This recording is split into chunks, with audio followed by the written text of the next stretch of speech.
Assalamualaikum warahmatullahi wabarakatuh. Bismillahirrahmanirrahim. Alhamdulillahi rabbil alamin. Wassalatu wassalamu ala asrafil anbiya'i wal mursalin Sayyidina wa maulana Muhammad wa ala alihi wa sahbihi ajma'in, amma ba'. Kaum muslimin rahimakumullah, pada kesempatan ini kita akan membahas tentang kisah sahabat Ukaisyah bin Mihsan yang menuntut Rasulullah Muhammad SAW. Semua bermula setelah surat An-Nasr diturunkan. Surat ini menandai wafatnya Rasulullah Muhammad SAW dalam waktu yang tidak lama setelah surat ini diturunkan. Demikian penafsiran sahabat Ibnu Abbas, pakar tafsir di era sahabat, tentang turunnya surat An-Nasr. Jabir bin Abdullah dan Abdullah bin Abbas meriwayatkan bahwa setelah surat ini turun, Rasulullah Muhammad SAW berkata, "Wahai Jibril, jiwaku sudah terasa lelah." Malaikat Jibril mengatakan, akhirat itu lebih baik bagimu daripada dunia, dan pasti Tuhanmu akan memberikan sesuatu kepadamu dan kamu merasa ridho.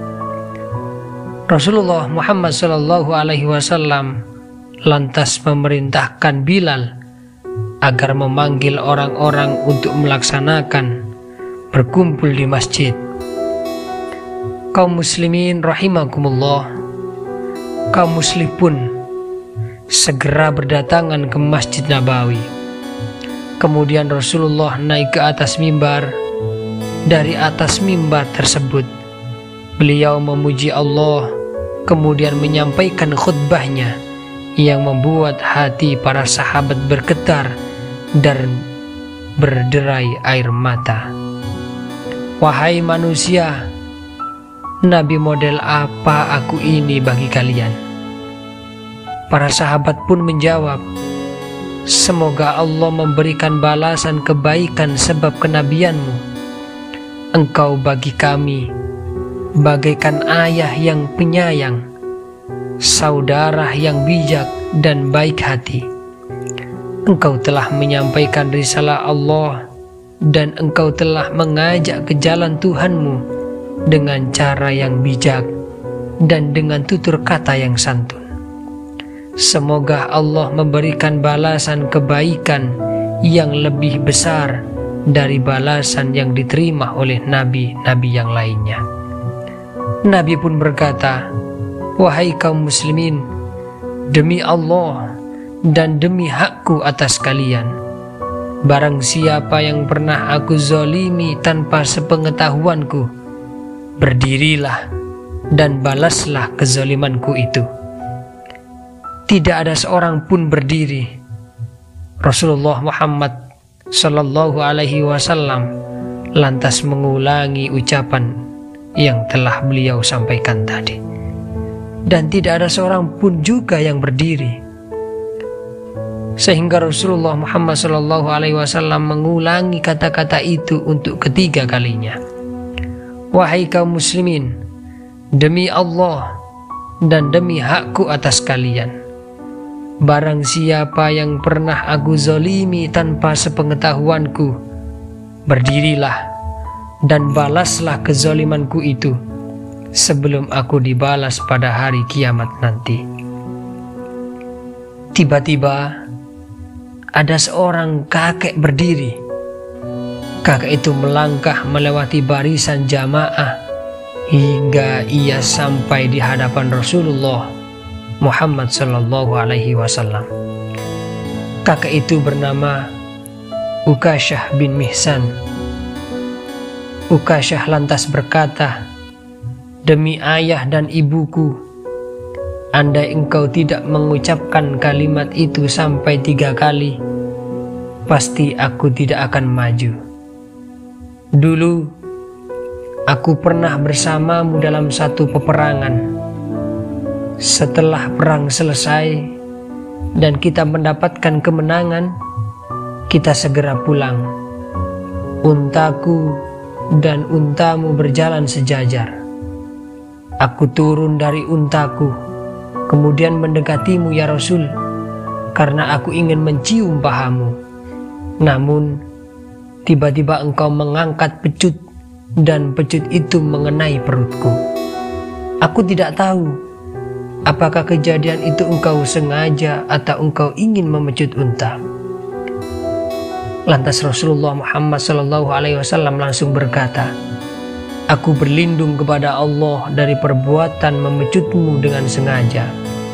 Wahai Bilal, pergilah engkau ke rumah Fatimah dan ambilkan pecut yang tergantung. Lantas sahabat Bilal langsung berangkat bergegas menuju rumah Fatimah. Tangan Bilal menepuk kepada kepala sambil teriak histeris, luar biasa, ini utusan Allah meminta dirinya untuk dikisos, dibalas. Kemudian sahabat Bilal pun pergi ke rumah Fatimah.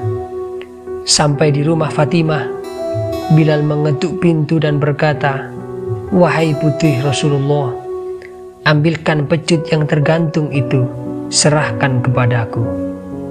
Fatimah pun menjawab, wahai Bilal, apa yang akan dilakukan ayahku dengan pecut ini? Bukan hari ini adalah hari haji, bukan hari perang. Lantas Bilal pun menjawab, wahai Fatimah putri Rasulullah, kamu pasti tahu akhlak ayahmu.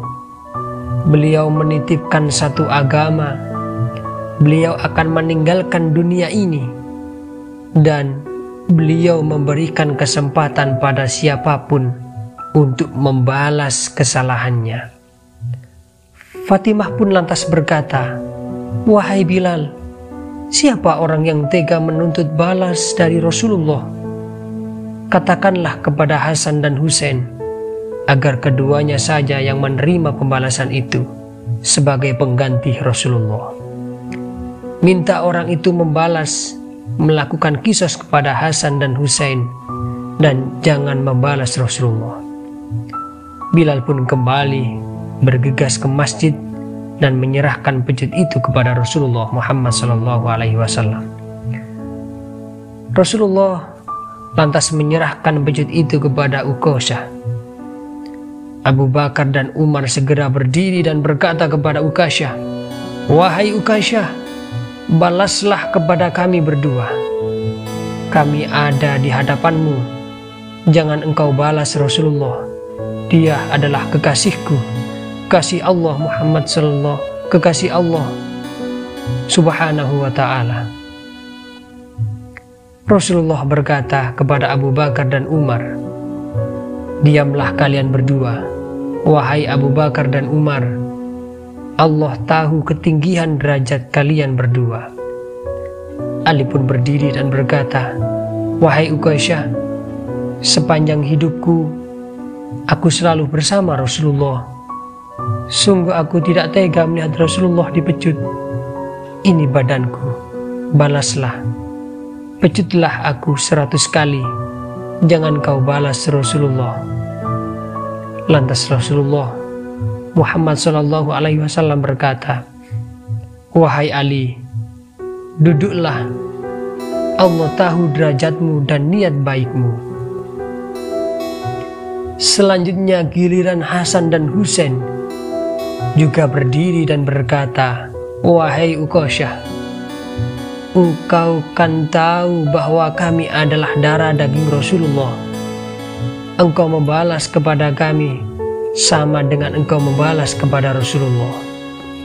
Lantas Rasulullah pun juga menjawab, duduklah buah hatiku, Allah tidak akan melupakan kemuliaan kalian. Rasulullah kemudian berkata kepada Uqasyah, wahai Uqasyah, silahkan pecutlah aku.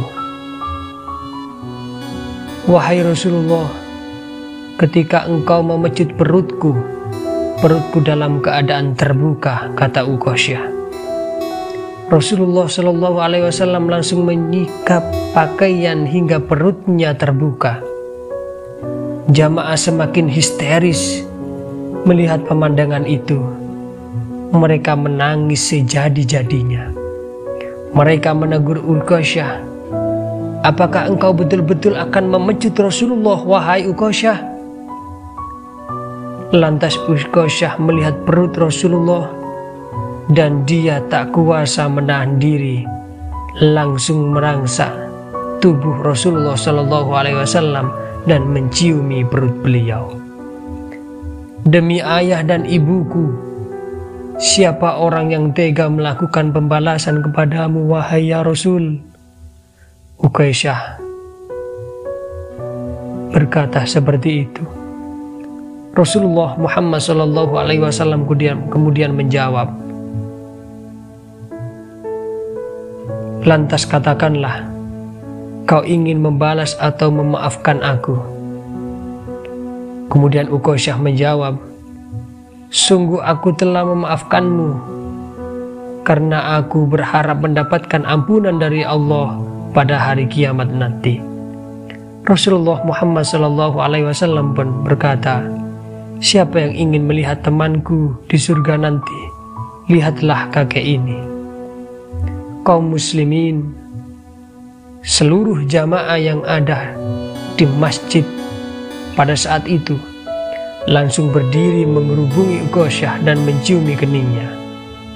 Mereka berkata kepada Uqasyah, "Alangkah beruntungnya kamu, alangkah beruntungnya kamu. Kamu akan mendapatkan derajat yang sangat tinggi berdampingan dengan Rasulullah di dalam surga nanti." Setelah peristiwa tersebut, Rasulullah pun jatuh sakit selama 18 hari. Tepat pada hari Senin, Rasulullah Muhammad Shallallahu Alaihi Wasallam pun wafat, meninggalkan dunia yang fana ini. Nabi Muhammad Shallallahu Alaihi Wasallam adalah seorang nabi dan rasul. Ia dijamin masuk surga, bahkan pasti berada di tempat paling tinggi dan paling mulia di sisi Allah Subhanahu wa Ta'ala. Namun beliau begitu hati-hatinya terhadap manusia. Ia tidak ingin meninggalkan dunia ini sementara masih ada orang yang sakit hati kepadanya. Beliau minta dibalas, dikisos, agar dirinya tidak dibalas di akhirat nanti. Fitnah, dusta, caci maki, dan kezaliman lainnya yang disebarkan akan menjadi tanggung jawab penyebarnya di akhirat nanti. Tetapi para hadirin kaum muslimin rahimakumullah, herannya para penyebar fitnah dan para pencaci maki di dunia ini masih tenang-tenang saja. Padahal Nabi begitu gelisah hanya karena satu kesalahan yang tak disengaja terhadap sahabat Uqasyah. Hadirin rahimakumullah, mudah-mudahan kisah singkat ini dapat menambah keimanan kita, kecintaan kita terhadap Rasulullah Muhammad sallallahu alaihi wasallam. Akhiran, wabillahi taufik wal hidayah, thumma ridha wal inayah. Assalamualaikum warahmatullahi wabarakatuh.